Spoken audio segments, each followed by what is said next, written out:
Redacción de Espía en el Congreso. ¿Cuáles son los contenidos que abordaremos hoy, que creo que van a ser monográficos?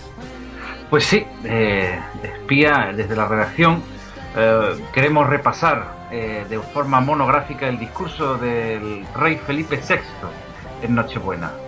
Analizaremos los puntos más controvertidos en los que no se ha parado la prensa oficial, que por lo general se ha unido a un consenso generalizado de alabanza al monarca. Desde la redacción queremos comentar las noticias que ha publicado el Espía en el Congreso en referencia al entramado de corrupción dentro de la Casa Real y cuyas cabezas visibles en la prensa están siendo Cristina de Borbón e Iñaki Undargarín. Comprobaremos si son estos los únicos actores en la trama conocida como Caso Noos, o hay más y mayores responsables de la malversación de dinero público. Para ello, revisaremos los últimos títulos publicados desde el Espía en el Congreso, cuyas páginas nos están proveyendo de un material nunca antes publicado. No voy a adelantar más, así que tú tienes la palabra, Espía. Pues muchas gracias y pasamos al ataque. Pues anunciábamos el programa de Espía en el Congreso en Radio 3W, anticipando que íbamos a hacer un análisis de ese discurso tan importante del rey Felipe VI, además porque primero era la primera vez que se dirigía a los ciudadanos como rey de España, como nuevo rey de España, en Nochebuena, el tradicional discurso que hasta ahora había dado su padre. Y por tanto vamos a hacer ese análisis fijándonos en esos claros y en esos oscuros. No vamos a hacer un discurso, un análisis lineal sobre lo que ha dicho el rey Felipe VI en una sola dirección. Para eso está ya la prensa oficial del régimen, que han sido todo alabanzas. Tampoco vamos a hacer un discurso de negruras y un discurso solamente poniendo el énfasis en los errores o en los yerros, como también se ha expresado desde algunas posiciones, ¿no?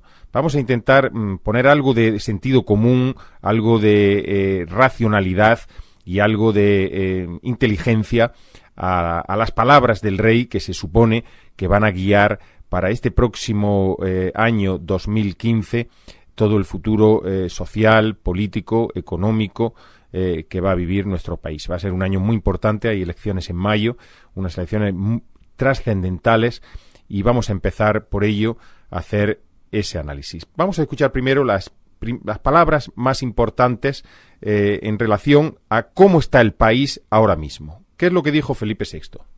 Estamos viviendo tiempos complejos y difíciles para nuestros ciudadanos y para España en general. La dureza y duración de la crisis económica produce en muchas familias incertidumbre por su futuro. La importancia de algunos de nuestros problemas políticos genera inquietud, y las conductas que se alejan del comportamiento que cabe esperar de un servidor público provocan con toda razón indignación y desencanto.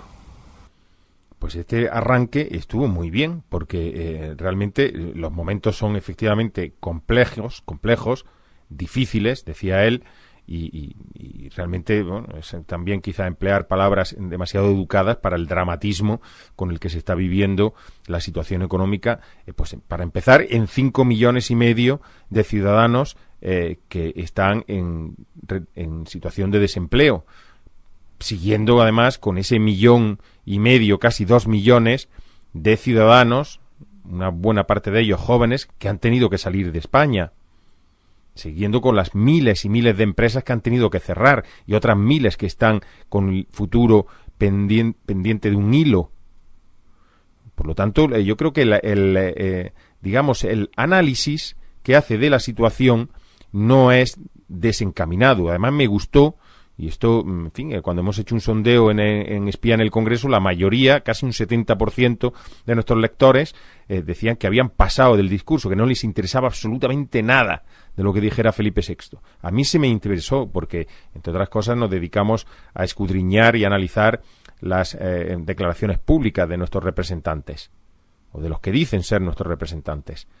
Y entonces a mí yo lo vi con mucho interés, con mucha atención, y este primer arranque, la verdad que me sorprendió. Efectivamente, hay conductas que se alejan del comportamiento. Es verdad que se pronunció la palabra indignación, pronunció la palabra desencanto. Ahora bien, no todo lo han sido aplausos hacia este diagnóstico. ¿Por qué? Porque, en primer lugar, no es un diagnóstico, son los síntomas.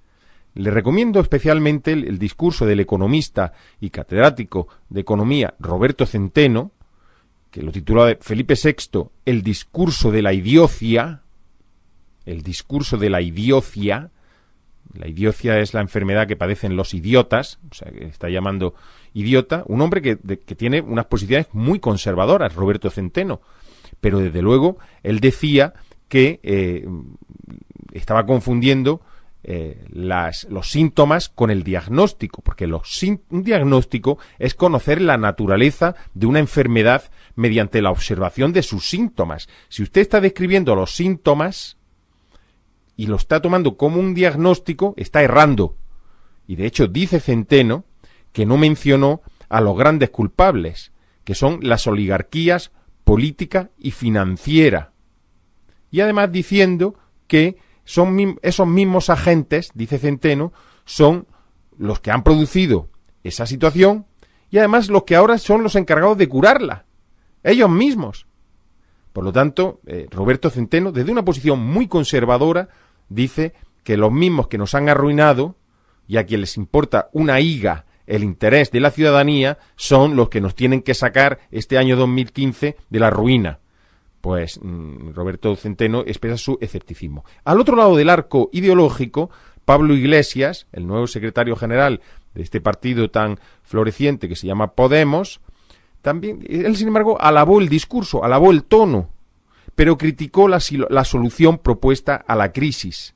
Él concretamente fue en un tuit que hizo en su cuenta de Twitter, donde dice: comparto aspectos del diagnóstico del jefe del Estado, pero se equivoca si piensa que los responsables de la crisis nos sacarán de ella.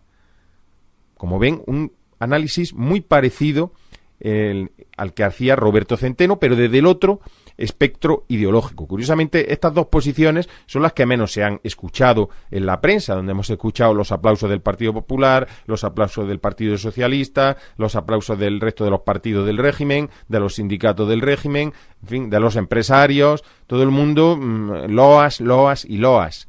Bueno, pues aquí tienen ya dos posiciones desde ángulos ideológicos diferentes. Porque la prensa se ha fijado en que lo importante fue que no mencionó en su discurso a la infanta Cristina.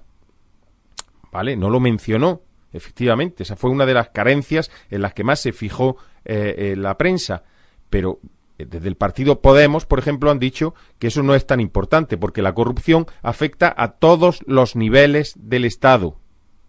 Y no se oyeron compromisos con medidas efectivas para que no existan instituciones corruptas. Por lo tanto, a pesar de ese aplauso en las formas, parece que en el fondo de la cuestión también existía esa intranquilidad. Hemos querido por eso hacer ese repaso a ese primer mensaje del rey Felipe VI en cuanto al análisis de la situación. Y como ven, hay gente que aplaude, hay gente que critica, desde un espectro ideológico, desde el otro lado ideológico, y nosotros hemos dado esa encuesta a los lectores de Espía en el Congreso para que opinen sobre el fondo, sobre la forma, sobre si se les interesó todo, sobre si no les interesó nada. Y suya es la palabra, y yo creo que desde estos micrófonos también la hemos expresado claramente. Por eso tanto, vamos a pasar a la segunda parte del programa, que va a estar referida exclusivamente sobre la corrupción, lo que dijo el rey Felipe VI sobre la corrupción. Pues segunda parte del programa dedicado monográficamente al discurso del rey Felipe VI en su ámbito, como nos anticipaban desde la redacción de Espía en el Congreso, sobre la corrupción. Primer problema de España, la corrupción. Acierto de Felipe VI al situarlo como la primera preocupación de los españoles, más que situarlo, no ocultarlo, porque todas las encuestas lo dicen. El primer problema de España, la corrupción. De ahí deriva todo. El paro, la emergencia y el colapso económico, la situación de la sanidad, la situación de la educación, la situación de las prestaciones sociales, la falta de ilusión en la ciudadanía, el hastío, el hartazgo. De ahí deriva todo. La corrupción. Corrupción sistemática, corrupción organizada, corrupción de las élites, no de la sociedad civil, no, de las élites. 400.000 personas frente a 46 millones. Vamos, haber negado esto hubiera sido ya, en fin, la decepción absoluta hacia la monarquía. Pero Felipe VI tuvo la virtualidad y el acierto y el tino de señalar la corrupción. ¿Con qué palabras exactamente? Es evidente, por tanto, que la lucha contra el paro debe continuar siendo nuestra gran prioridad. No. El sacrificio y el esfuerzo de los ciudadanos durante toda la crisis económica exige que los agentes... Es que está hablando del paro, hombre, es fundamental, claro, el paro, es que claro, el que esté parado dirá, y a mí la corrupción que me da, yo quiero tener empleo. No, pero vamos a ver, primero la corrupción y después el desempleo, porque realmente si resulta que hay unos pocos que se lo llevan todo y hay muchísimos que no tienen nada, pues obviamente depende de algo. Eso pasa por algo, no pasa por ciencia infusa, no pasa porque el Espíritu Santo se haya posado sobre nuestras humildes cabezas, no. El Espíritu Santo en este caso la maldad, ¿no? No. Es porque alguien se lo está llevando, concretamente los corruptos. ¿Por qué se lo están llevando los corruptos? Felipe VI tiene la palabra. El pasado mes de octubre afirmé en Asturias que necesitábamos referencias morales a las que admirar, principios éticos que reconocer, valores cívicos que preservar. Decía entonces que necesitábamos un gran impulso moral colectivo. Y quiero añadir ahora que necesitamos una profunda regeneración de nuestra vida colectiva. Y en esa tarea, la lucha contra la corrupción es un objetivo irrenunciable. Pues muy bien, es que, vamos a ver, primero, creo que efectivamente se necesita una regeneración de nuestra vida colectiva. Llámenle como quieran, regeneración, reforma, ruptura, nuevas bases, proceso constituyente, en fin, se pueden denominar de múltiples maneras. Pero respecto al gran impulso moral colectivo, yo creo que ya se está produciendo. El hecho de que este programa tenga esa audiencia que tiene, el hecho de que en nuestra página web de Espía en el Congreso tenga una audiencia desmesurada para ser un blog. El próximo mes de enero y febrero vamos ya a estar muy cercanos a las 10 millones de visitas. Eso es impropio para una web de contenido político. Cuando hay tantos grandes medios, tantos periódicos de papel, digitales, cuando hay tantos columnistas, tantos analistas, tantos periodistas. Eso es impropio, es una situación totalmente singular. ¿Pero por qué se produce? Porque hay un gran impulso moral colectivo.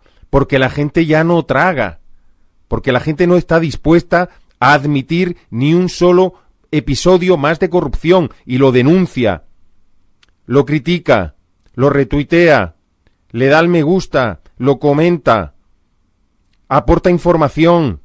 Los periodistas que son censurados la trasladan a otros periodistas para que la saquen ellos. Y ya los jueces por primera vez empiezan a tomar cartas en el asunto. Ya ven venir que se va a venir un proceso de separación de poderes en una próxima constitución que va a venir este mismo año de 2015. Lo vamos a ver a partir de mayo. Ese proceso de constituyente donde se van a sentar una nueva base, porque es tanto el impulso moral colectivo de la sociedad civil, no de los partidos, no de los sindicatos, no de los empresarios, no, de la sociedad civil, que eso es imparable. La ola ya se ha levantado y eso no hay quien lo pare. Por lo tanto, acierto en cuanto a ese gran impulso moral colectivo que reclama Felipe VI, pero acierto en la regeneración de nuestra vida colectiva, pero gran error en que ese impulso moral colectivo tiene que producirse, ya se está produciendo. Y no van a venir las soluciones desde un punto de vista moral. No. A las élites políticas que nos están robando, día sí y día también, No se les va a convencer de que saquen la mano de la caja porque tengan una nueva moralidad. Es la que han demostrado en los últimos 40 años. Eso es imposible que cambien. Porque van a cambiar. Que cambie la sociedad primero. Y que los cambien a ellos. Mientras no los cambien a ellos, ellos se van a seguir sintiendo legitimados para hacer lo que están haciendo. Por lo tanto, yo creo que no es una cuestión moral. Es una cuestión política.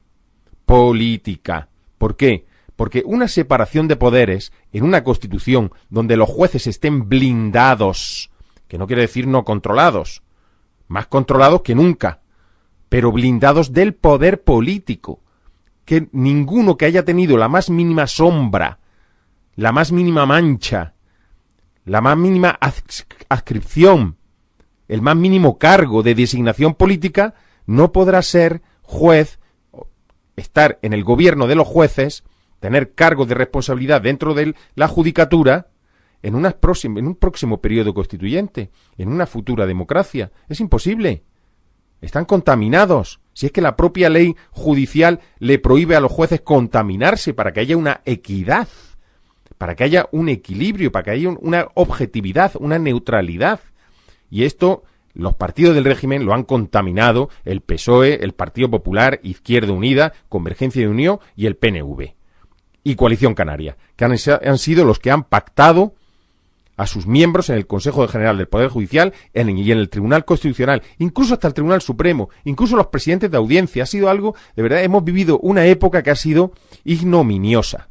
Ignominiosa. Por lo tanto, no es un impulso moral, ya está el impulso moral. Gracias a eso se está moviendo este país en la dirección, por primera vez, en la buena dirección. No, pero no es por una cuestión moral, es por una cuestión política. Porque la segunda cuestión tan necesaria, elecciones por distritos uninominales. Se acabaron las listas de los partidos.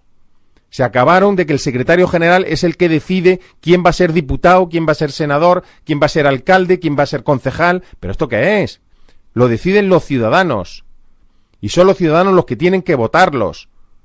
Y tienen que elegirlos, tienen que proponerlos en distritos pequeños, uninominales, que los conozca la gente, que sepa dónde viven, cuánto gastan, cuánto cobran, dónde se van de vacaciones, qué hacen.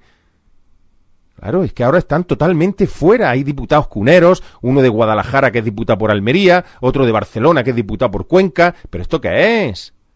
Porque claro, porque desde los partidos políticos eligen a los más fieles, a los más pelotas, a los más mediocres. Se acabó. O sea, es fundamental para esa regeneración de nuestra vida colectiva que cambiar la ley electoral. Elecciones por distritos uninominales, como hay en toda Europa. Pero si es que esto no lo vamos a inventar nosotros. Como hay en Estados Unidos, como hay en los países más avanzados. En las democracias más avanzadas. ¿Por qué tenemos que ser nosotros distintos? ¿Por qué tienen que ser los partidos los que tienen que poner a su gente o a su gentuza en las listas? ¿Por qué? Tenemos que tragárnoslo. Así surgen las mafias, así surgen estas organizaciones delictivas dentro de los partidos, se saltan las leyes. Claro, es que es fundamental un proceso constituyente. Y si me apura, a Su Majestad Felipe VI, también la elección del jefe de Estado por las urnas. Pero vamos a ver, pero no es tan dramático. Preséntese usted, si seguramente a lo mejor después de este discurso que tanto ha gustado a un sector de la población, pues quizá el menos versado en la política, pero gustó ese tono y gustó esa decisión con la que encaró esos problemas, pues preséntese usted a la presidencia, a la jefatura del Estado, en unas urnas. A lo mejor no será usted el único, se presentará Julio Anguita, se presentará Antonio García Trevijano, otros presentarán a Juan Goytisolo, José Luis San Pedro, aquel escritor que falleció desgraciadamente, pues no, pero bueno, esos perfiles. Pues Felipe VI será el más joven, a lo mejor es el que obtiene más votos. Pero ¿por qué ese miedo a la ciudadanía? ¿Por qué ese miedo? Pongan las cosas claras y todos los cargos representativos por elección directa de la ciudadanía. Directa. No por intermediarios mafiosos interpuestos, como son los partidos políticos, etcétera. El gobierno de la oposición me da igual. En uno gobiernan unos y en otro otros. Pero eso es fundamental, que nuestros representantes sean propuestos y elegidos por los ciudadanos y fiscalizados por los ciudadanos. Si nos meten a uno de Guadalajara en San Sebastián, pues obviamente poco le importará. Poco le importará el que lo hayan elegido o no. Por lo tanto, yo creo que eso es fundamental. No obstante, hubo una segunda mención que me gustaría recordar de Felipe VI sobre la corrupción. Y ahora mismo la vamos a escuchar. Pocos temas como este suscitan una opinión tan unánime. Debemos cortar de raíz y sin contemplaciones la corrupción. La honestidad de los servidores públicos es un pilar básico de nuestra convivencia en una España que todos queremos, sana, limpia. Claro, lo queremos todos, pero es que querer, todo el mundo quiere, pero una cosa es querer y otra es ponerse manos a la obra. Efectivamente, hay que cortar de raíz la corrupción, sin contemplaciones, efectivamente. Bueno, aquí ha dimitido una ministra, que sepamos, una ministra, Ana Mato, una. Hay 13 de los 14 miembros del Consejo de Ministros acusados de corrupción, de engaño, de nepotismo y de negligencias graves. Lean Espía en el Congreso esa noticia y ahí verán los cargos que tiene cada uno. Váyanse al Partido Socialista. Eligió a 13 corruptos, mediocres, millonarios, enchufados, para la lista europea, esa que se celebró hace exactamente 6 meses. ¿Han sido cesados, dimitidos? No. Es verdad que se fue Juan Carlos, se fue el rey, el padre de Felipe VI. Fue dimitido, fue cesado, él quería morirse en la cama, como Franco, gobernando. Eso decían las memorias que le dictó al periodista José Luis Villalonga, y lo decía por boca de su esposa, Sofía de Grecia, que Juan Carlos se morirá en la cama reinando. Bueno, pues no se murió en la cama, como Franco. Bueno, pues no sabemos si fue dimitido, si lo cesaron, si ya esto era una caldera que era imposible que él lo llevara, por fortuna, porque, en fin, habrá que después levantar la alfombra para ver lo que tiene Juan Carlos. Ya se está viendo algo en el caso Urdangarín por los emails que recibía del propio Urdangarín y de Corina, y también los hemos apuntado en varios libros de Espía en el Congreso, y ahí los tienen para que los vean sin ningún tipo de análisis mediático, en bruto, para que cada uno vea los mails tal y como fueron, sin cortes, sin interpretaciones. Ahí los tienen. Es verdad que se han jubilado Rubalcaba, es verdad que se han jubilado Alfonso Guerra, pero se han jubilado. Se han ido de rositas. El caso Juan Guerra no tuvo responsabilidades políticas. Rubalcaba lo han acusado de estar en todos los movimientos donde ha habido fango en el PSOE, ahí ha estado Rubalcaba. También se ha ido de rositas. Puyol está procesado, es verdad. Ahora sabemos que también sus hijos, pero de momento ahí está, disfrutando de su fortuna, en Andorra y fuera de Andorra. Es verdad que están en la cárcel Matas, Jaume Matas, el exministro, y Fabra, el que era presidente de la Diputación de Castellón. Dos. O sea, hay más de 20.000 políticos imputados, solo 2 en la cárcel. ¿Eso es cortar de raíz y sin contemplación en la corrupción? Es verdad que Aznar se ha ido a Nueva York. Es verdad que Felipe González ha huido a Colombia. Es verdad. Pero también se han ido de rositas. Aznar, los correos de Blesa lo han retratado en lo que, en fin, en todas sus actuaciones, hasta marchante de arte, en una operación de muchos millones de euros que llevaba su hijo. Y él intervenía directamente, y operaciones de tráfico de armas con países que están sometidos a embargo. No hay ningún proceso contra Aznar, no hay ningún proceso contra Felipe González. En esa relación que tiene ahora descubierta con Colombia, y se ha descubierto que la relación eran con políticos que estaban acusados de narcotráfico en Colombia. Entre ellos Pablo Escobar, que estuvo aquí, en Madrid, en el Hotel Palace, el día que se celebraba la victoria del Partido Socialista en 1982. ¿Ha dado alguna explicación? ¿Quién lo invitó? Alguien lo habrá invitado, ¿no? O se presenta aquí cada uno en Ferraz o en las fiestas del Partido Socialista porque quiere. Y lo que corría en las noches blancas de Madrid en esos días, según los testimonios de la pareja de Pablo Escobar. Es que claro, es que son gravísimas las acusaciones. es verdad que se ha ido Gallardón, es verdad que se va a ir Cayo Lara, es verdad que ha anunciado que se va a ir Cándido Méndez en UGT, ha anunciado, todavía sigue ahí. Es verdad que el fiscal Torres Dulce ha tenido que dimitir. Claro, pero es que estos son dimisiones, bueno, anunciadas, jubilaciones anunciadas. Gallardón, ¿dónde están todo el dinero que le entregó a Iñaki Urdangarín? También se ha ido de rositas, porque era ministro de Justicia. ¡Qué decepción, Gallardón! ¡Qué decepción! Cayo Lara, toda la corrupción de Izquierda Unida.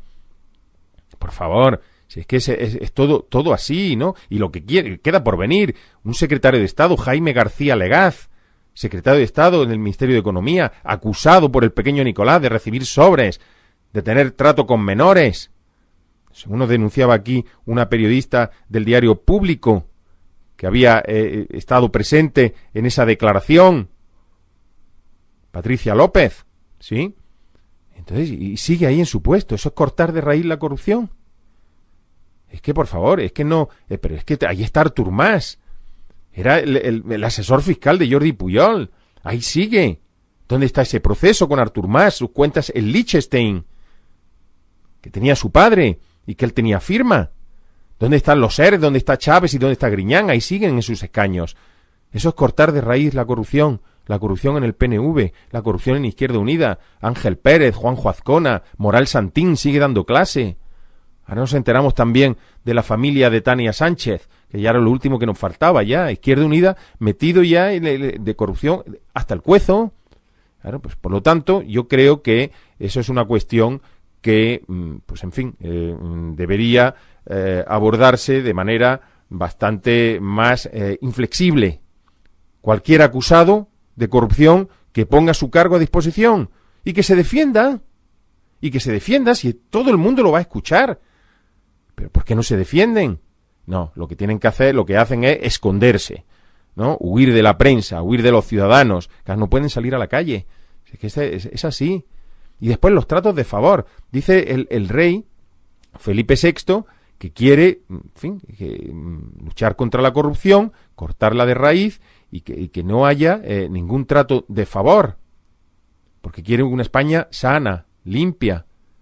Bueno, pues tratos de favor. Vamos a escuchar hablar al rey de los tratos de favor. Pero es necesario también, y sobre todo, evitar que esas conductas echen raíces en nuestra sociedad y se puedan reproducir en el futuro. Los ciudadanos necesitan estar seguros de que el dinero público se administra para los fines legalmente previstos, que no existen tratos de favor por ocupar una responsabilidad pública, que desempeñar un cargo público no sea un medio para aprovecharse o enriquecerse, que no se empañe nuestro prestigio y buena imagen en el mundo.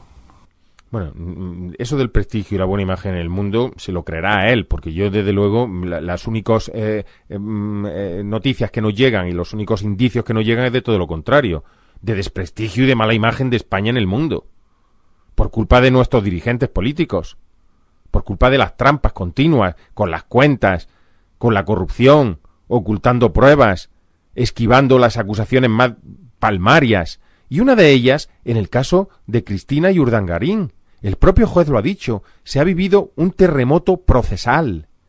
Un inspector de Hacienda asesorando al rey para defraudar al rey Juan Carlos. ¿Pero esto qué es? Un fiscal que se posiciona y se alinea con la defensa. Pero eso cualquier abogado, cualquier letrado que nos esté escuchando se lleva las manos a la cabeza y dice, bueno, pero esto es dinamitar lo que es el procedimiento judicial convencional. ¿Qué pinta el fiscal Orrach defendiendo alineándose con el abogado defensor de Cristina y de Urdangarín? Un abogado del Estado. Marta Silva, la presidenta, la responsable de la abogacía del Estado. Ahora resulta que es la hija del ministro de Franco, de Federico Silva. Pero bueno, y haciendo un informe la abogacía del Estado en favor de Cristina de Borbón. ¿Pero esto qué es? La cúpula de un banco. La Caixa, Isidre Fainé, dándole un crédito ventajoso. A ver, ¿a quién le dan un crédito? Primero, que le dan 5 millones de euros. Después dicen que son 3.600.000, o sea, se lo rebaja. Lleva 2 cuotas impagadas. No había requerimiento alguno del banco. Tenía 4 años de carencia. Ahora, eso sí, dice que Isidre Fainé, el de la Caixa, que era su segundo padre. Hombre, claro, su segundo padre, ¿no? Y su abuelo, y su abuela, porque, claro, porque es que es así. ¿A quién le dan un crédito así? Y luego no se lo cobran. Es que ha sido tanto Beatriz Viana, hoy en la Comisión Nacional del Mercado de Valores. Ustedes han visto los informes de la Agencia Española de Administración Tributaria, de Hacienda, sobre el caso Urdangarín. El juez se lleva las manos a la cabeza. Ya no se fía ni de Hacienda. ¿Pero qué informes me están presentando? Ya no solo por una finca que tenía, que se compraban a €1. ¿Pero esto qué es? ¿Esos son tratos de favor? Claro. Pues entonces, esto es lo que hay que empezar a aplicarse el cuento por uno mismo. Y si ha habido tratos de favor, ha empezado por haberlos en el caso de Urdangarín y Cristina. Ese terremoto procesal que ha vivido y denunciado el juez. Y esos tratos de favor se han producido y se siguen produciendo en todas las instancias administrativas del Estado, por los políticos del régimen. Por lo tanto, no podemos aceptar así como así esas apelaciones, esos brindis al sol, si no van acompañados de hechos. Queremos hechos, no palabras. Ya estamos hartos de palabras. Las palabras nos han arruinado. O sea que es momento de las decisiones. Y por eso, en el siguiente bloque de noticias, vamos a abordar el paro y la economía, un asunto que preocupa a todos los ciudadanos y que también el rey Felipe VI lo abordó. Pues vamos con el tercer bloque de análisis sobre el discurso de Felipe VI, la situación del paro y de la economía, que realmente fue también muy contundente, muy claro, muy rotundo, y quería escucharlo de nuevo. También quiero hablaros de la situación económica, porque continúa siendo un motivo de grave preocupación para todos. Los índices de desempleo son todavía inaceptables y frustran las expectativas de nuestros jóvenes y de muchos más hombres y mujeres que llevan tiempo en el paro. Es cierto que nuestras empresas son punteras en muchos sectores en todo el mundo, pero también lo es que nuestra economía no ha sido capaz todavía de resolver de manera definitiva este desequilibrio fundamental. Me gustó que dijera inaceptable. Inaceptable. 5,5 millones, casi la cuarta parte de nuestra población activa fuera del mercado laboral. ¿Pero esto qué es? Es que ni países de África más profunda tienen estos niveles de desempleo y de paro. Y todavía tenemos que aguantar a un presidente del gobierno diciendo que no, que ya estamos saliendo de la situación de la crisis económica, que no, que ya se ve florecer a las empresas, florecer el empleo. El propio Centeno, Roberto Centeno, catedrático de economía, un grandísimo experto en la macroeconomía, nos lo ha dicho. El mismo empleo pero repartido. El mismo empleo. ¿Y por qué tiene por qué repunta algo? Algo. Efectivamente, teníamos 6 millones, ahora tenemos 5,5. Valiente avance. 3 años de gobierno, el que nos iba a librar del desempleo, que el paro era de los socialistas, ¿no? Menudo fraude el Partido Popular. Así gestionan los fondos públicos, ¿no? Para llevárselo. Eso era la economía de mercado en la que ellos creían, ¿no? El llevárselo, el dinero público, ¿no? Claro. Y nosotros tontos, ¿no? Nos toman por idiotas, ¿no? Eso es, pues por eso titula Roberto Centeno así su artículo, ya lo explicábamos en la primera parte del programa. Pero además de esto, es que es el exilio laboral. O sea, ¿por qué? Vamos a ver, es bueno que un joven, un adulto, un profesor, un empresario, un profesional pueda salir a formarse fuera, siempre que sea voluntario. No con una escopeta en la cabeza, de que o te marchas del país o aquí no tienes futuro.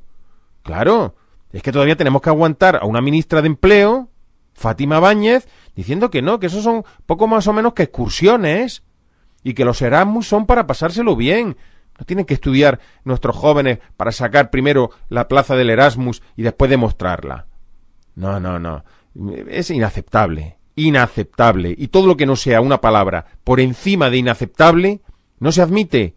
Es cómplice de la corrupción y cómplice sobre todo de algo mucho más grave, que es el no tener ya ni siquiera la bondad de apiadarse de las situaciones más desfavorecidas, porque es que además han quitado el desempleo a gentes que lo estaban necesitando, y ahora han firmado un pacto con los sindicatos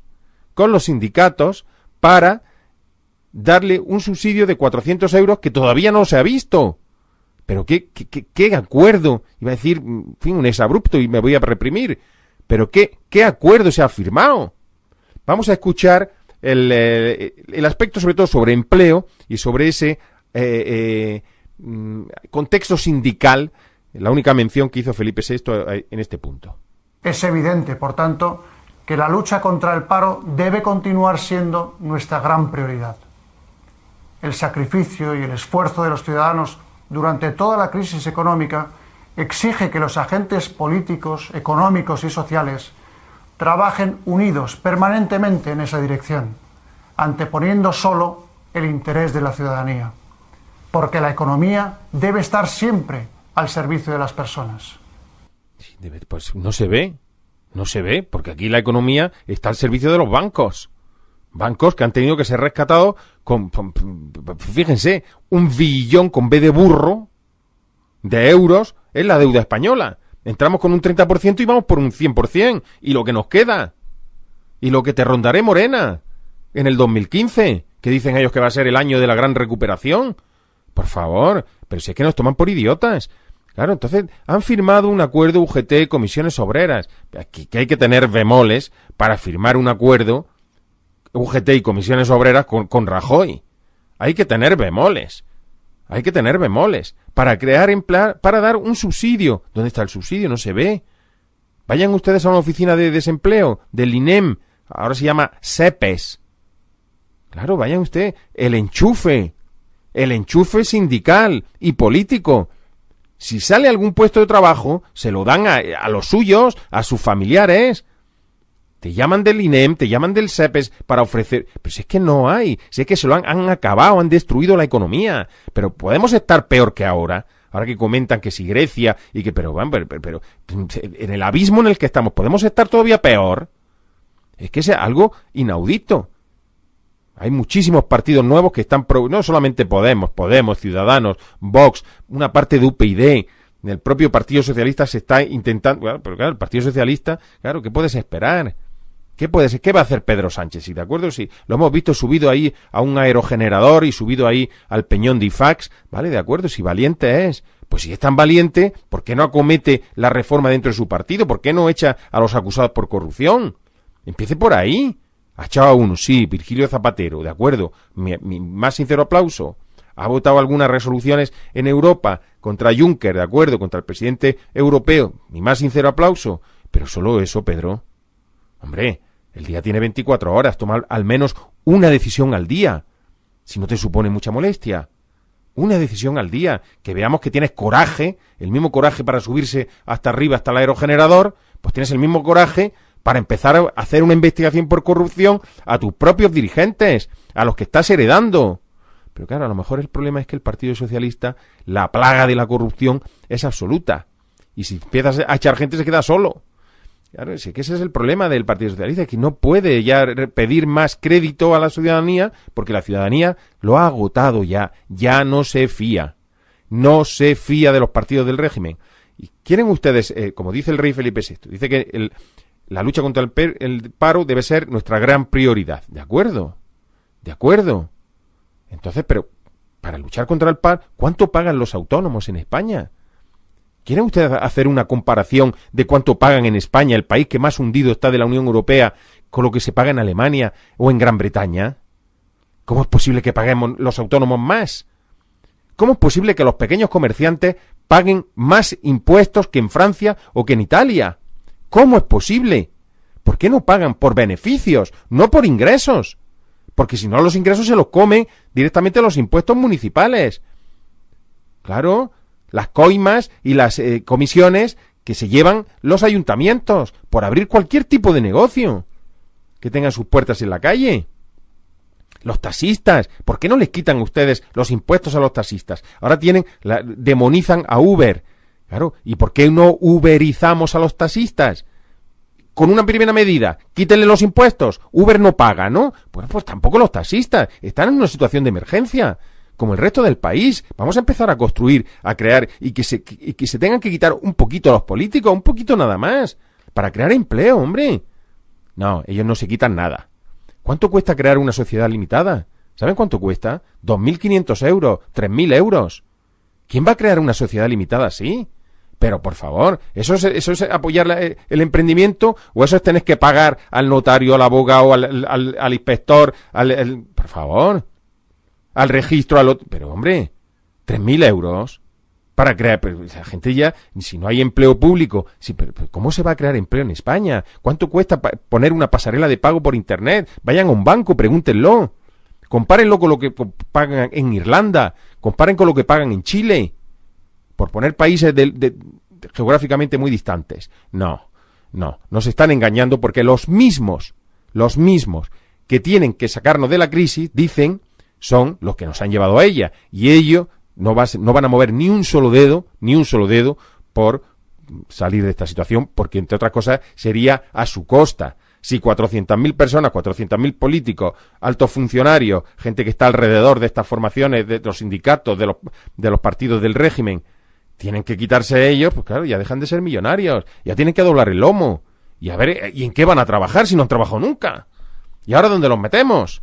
Bueno, pues la mitad pues, tendrán que pagar sus cuentas con Hacienda y con la justicia.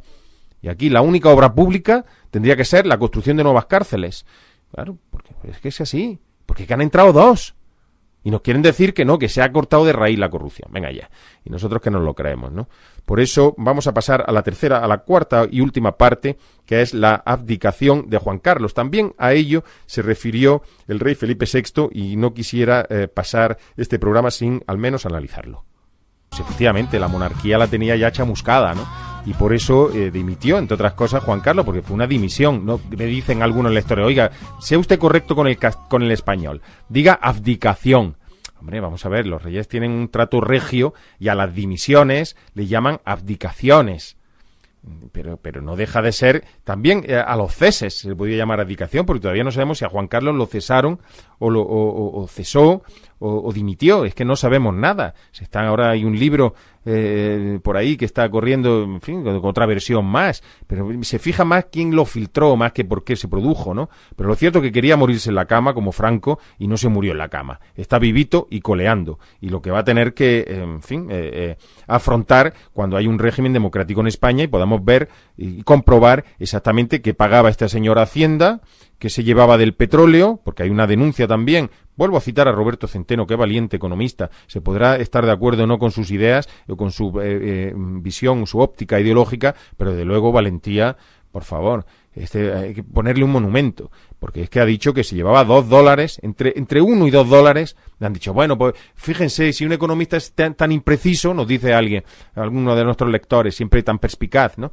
Hombre, vamos a ver, ya ven cómo el petróleo sube y baja, ahora lo han bajado para las elecciones, ¿no?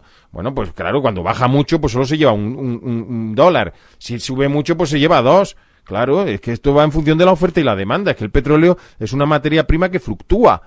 Y por eso decía Roberto Centeno que se lleva entre 1 y $2 por barril. Una denuncia además muy, muy precisa. Porque era el que pagaba, Roberto Centeno, que estaba en la CAMSA. Entonces, ¿qué quiero decir? Pero vamos a ver qué dijo Felipe VI sobre la abdicación de Juan Carlos. El mes de junio pasado, España se dio a sí misma y al mundo un ejemplo de seriedad y dignidad en el proceso de abdicación de mi padre, el rey Juan Carlos, y de mi proclamación como rey. Todo ello de acuerdo con nuestra Constitución. Es la única mención, el proceso de abdicación de mi padre, el rey Juan Carlos. Es que, claro, fíjense, estar gobernando 40 años, reinando en un país y que te despachen así. Proceso de abdicación de mi padre, el rey Juan Carlos. Claro, es que no puede decir más. Es que ha dejado el país, el papá, lo ha dejado, pero vamos, como un erial. Él no, 1.200 millones de euros fuera de España, fuera de España, según el informe que elaboró el equipo de investigación del New York Times. Claro, es que es así, es que esto es así, unos se enriquecen a costa de que otros se empobrezcan. Pero ya fue valiente, y desde luego fue sincero, Felipe VI cuando hace esa mención y no le dedica ni un solo elogio más, porque llega a pronunciar el elogio, que hubiera sido hasta humano, a elogiar al padre, ¿no? Que se va y además te deja el cargo. Pero claro, es que cuando tu padre te ha dejado un marrón, como se lo ha dejado, pues claro, pues ¿qué vas a decir? Porque si dices algo, encima eres cómplice. O sea, que mejor cállate y decir que el proceso de abdicación de mi padre, el rey Juan Carlos, se hizo con seriedad y con dignidad. Claro, es que era lo mínimo. O sea, era lo mínimo. La seriedad y la dignidad para irte. A ver, y a partir de ahí, a ver quién... Pero después hay otra seriedad y otra dignidad, que es afrontar las responsabilidades. Porque no se pueden, porque el rey es inviolable, es irresponsable, el de antes. Pero ¿y eso qué pasa? ¿Que no se puede levantar?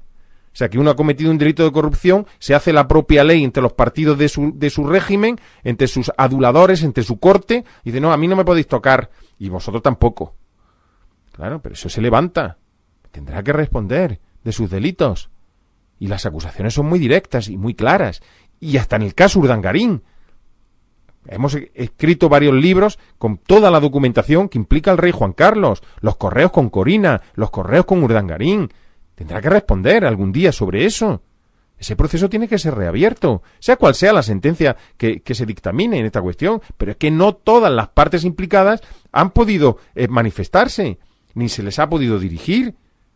Es que es una cosa tan palmar y tan evidente que Estrasburgo, cuando vea, ya no solamente los tribunales están en España, hay recursos a Estrasburgo. Cuando Estrasburgo vea esto dirá, pero oiga, ¿pero ustedes qué tienen ahí? ¿Una monarquía bananera? Porque claro, porque si aplican directamente, pues tendrá que responder, aunque sea por escrito.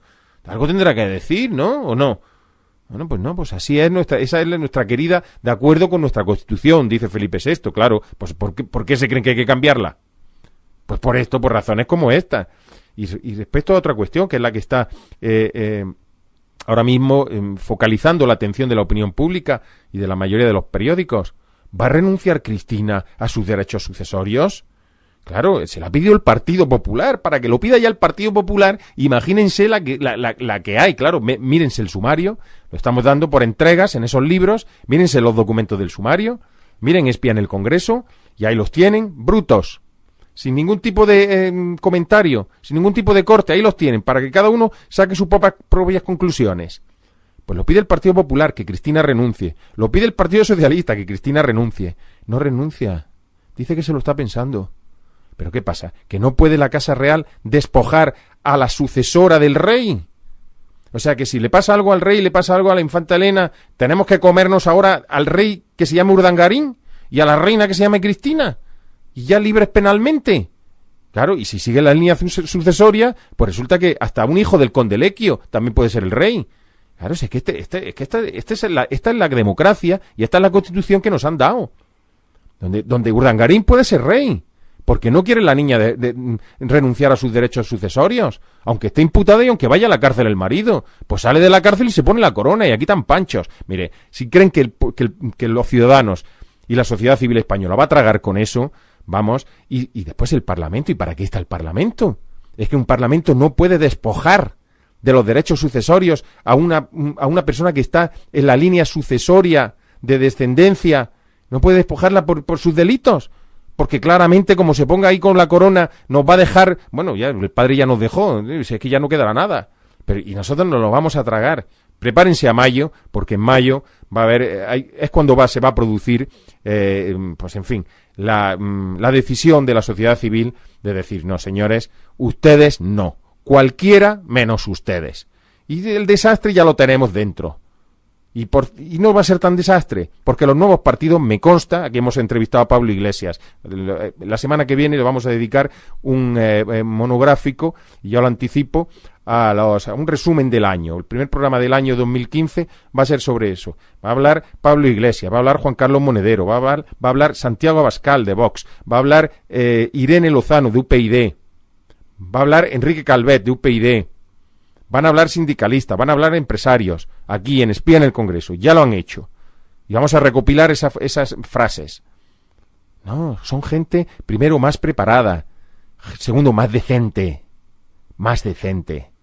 Y esos son los nuevos partidos que, por fortuna, estoy convencido que a partir de mayo van a provocar el gran cambio que se va a producir en España en 2015. Aquí quería terminar el programa, quiero ser puntual, no agotar su paciencia y sobre todo su amabilidad, y por eso desearles a todos un feliz año 2015. Lo vamos a tener, a pesar de estas diabluras que nos ha metido esta mafia, lo vamos a tener. Va a ser el año de la esperanza, va a ser el año de los nuevos cimientos de una nueva democracia, de una nueva sociedad, de una nueva economía. Vamos a poder mirarnos a la cara. Vamos a empezar a pedir justicia y a que se aplique. Y cuando vayan cayendo, vamos a construir sobre esas cenizas, vamos a construir un nuevo país, como es España y como son todas las comunidades que lo componen, pues gente lo más decente de este país, los ciudadanos. Por eso quiero agradecerles que durante todo este año hayan tenido esa amabilidad, esa paciencia en escuchar en Radio 3W a Espía en el Congreso, que simplemente ha pretendido poner su grano de arena, como lo hacen a diario todos los ciudadanos, para contribuir a este cambio en este país. Gracias a todos y hasta la próxima.